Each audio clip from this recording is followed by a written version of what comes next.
All right, we will re-put up the steps that we learned the other day. The first thing that we learned was we're going to isolate the radical. So that's new. And we put last time that it's okay if you leave a mixed radical.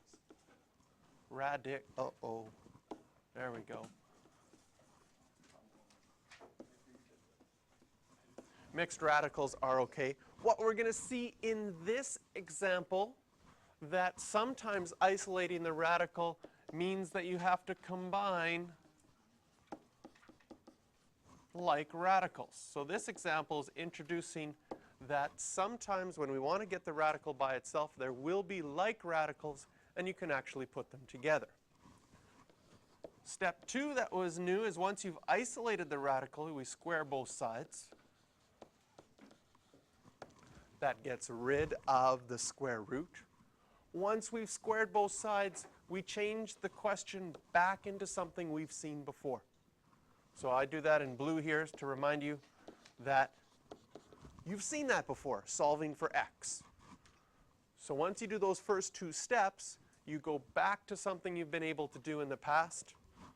Solving for x, use your algebra skills to add to both sides or divide both sides by something. And finally, step 4, which is new again, is you have to verify the solution to make sure that the answer is actually an answer. Yes? Yeah, on those questions yesterday, There there was no reminder to verify. was no reminder? There was no room. There was no room to verify. Okay.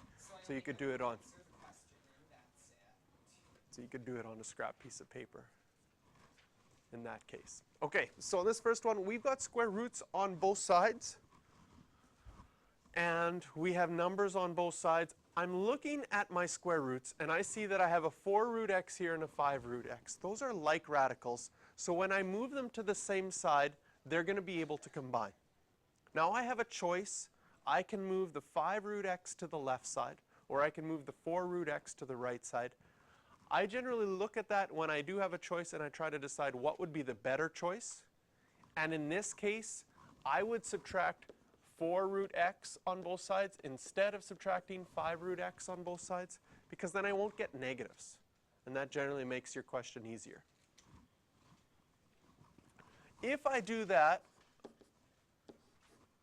I'm just going to be left with 1 root x, because those like radicals could be combined.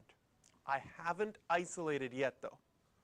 I've got the square root of x, but there's still a plus 1 on that side. So in order to isolate it, move the 1 over to the other side, and now I have isolated my radical. Step 1 is done. Now that you've got your radical isolated, you can square both sides.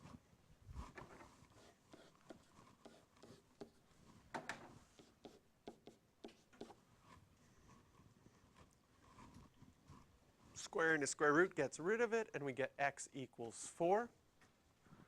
Now we go to step 3, solve for x. Woohoo! We're done. Right? That was super easy because we didn't have to do anything. And finally, we're going to have to verify. So we'll just write. Again, we write out what our original left side was, which was 4 root x plus 3.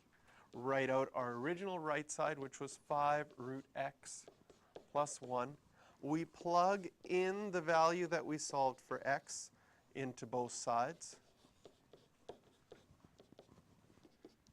This will be 4 times 2 plus 3, which is 8 plus 3 is 11. And this will be 5 times 2, which is 10 plus 1, which is also 11.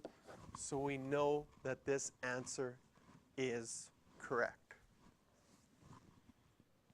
And the ones you can do for this one, or the one question, is question number 10.